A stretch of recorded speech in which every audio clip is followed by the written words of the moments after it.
কারণ এই দুরূদ শরীফ যে আল্লাহর বান্দা বেশি বেশি করে পড়বে তার গুনাহ তত মাফ হবে। সুবহানাল্লাহ। এই 12 উপমহাদেশের মধ্যে একজন প্রখ্যাত আলেম দ্বীন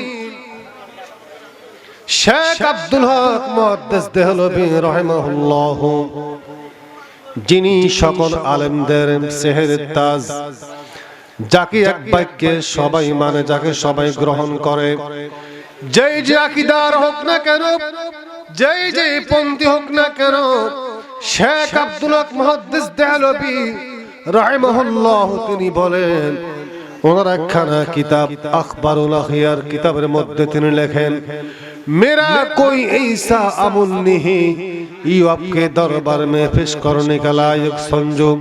आय अल्लाह रब्बुल आलमीन, আমি আপনার কাছে আমি এমন কোন ইবাদত আমি আমল করব, এমন কোন ইবাদত সাবমিট করব, আমার এমন কোন ইবাদত নাই আল্লাহ।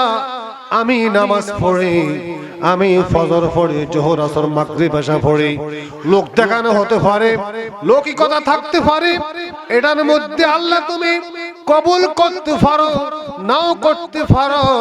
আমি রোজা রাখি, হজ করে, যাকাত দেই, দান সদকা করে, কবুল হতে পারে, নাও হতে পারে। আল্লাহ রাব্বুল আলামিন যখন আমি আপনার প্রতি, যখন আমি দিল থেকে, যখন আমি মুহাব্বত দুরূদ শরীফ আদায় করি, দুরূদ শরীফ পড়ে, আয় আল্লাহ আমার ইয়াকিন, আমার বিশ্বাস, দুরূদ শরীফ আপনি নবীর সালাম, এটা আপনার দরবার থেকে খালি হাতে ফিরোজ যায় না। কোন সুবহানাল্লাহ। শেখ আব্দুল হক মুহাদ্দিস দেহলভী বলে, আমি নামাজ পড়ি, রোজা রাখি, হজ করি, যাকাত দেই, দান সদকা করি, এটা কবুল হতে পারে, নাও হতে পারে।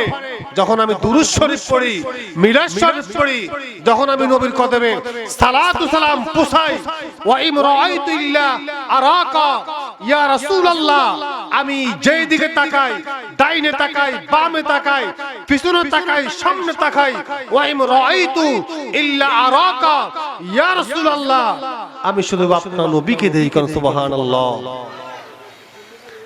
শেখ আব্দুল হক মুহাদ্দিস দেহলভী কত বড় বিজ্ঞ আলেম, তিনি বলতেছে নামাজ পড়ি, কবুল হতে পারে, নাও হতে পারে, সন্দেহ আছে, কিন্তু দুরূদ শরীফ দোয়া দরখাস্ত আয় আল্লাহ আপনার দরবার থেকে খালি যায় না। কোন সুবহানাল্লাহ।